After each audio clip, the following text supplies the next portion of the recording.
আচ্ছা সোহেলি, হ্যাঁ, আমাকে তুই কতটা ভালোবাসিস? অনেকটা, সব থেকে বেশি। তাহলে তোর কাছে যদি 1,00,000 টাকা থাকে তাহলে তুই কি করবি? তোকে দিয়ে দেবো। আমাকে দিয়ে দিবি? হুম 1 কোটি টাকা যদি থাকে? উম, তাহলেও তোকে দিয়ে দেবো। আর যদি 535 টাকা থাকে? তুই আমার পার্সে হাত দিয়েছিস? হ্যাঁ, তুই আমার পার্সে হাত দিয়েছিস?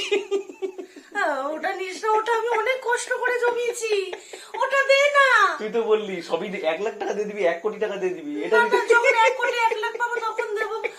এরকম করিস না, মাসে 15 টাকা আমি অনেক কষ্ট করে জমিয়েছি, দে না, ওটা নিস না। তুই তো বললি দিয়ে দিবি। সবসময় নিয়ে নিস আমার পার্স থেকে টাকা। তুই তো বললি দিবি। না, please। আমি ব্যস্ত আছি একটু, না।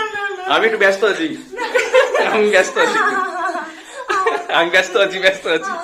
আমি একটু ঘুরে আসি বাজার থেকে।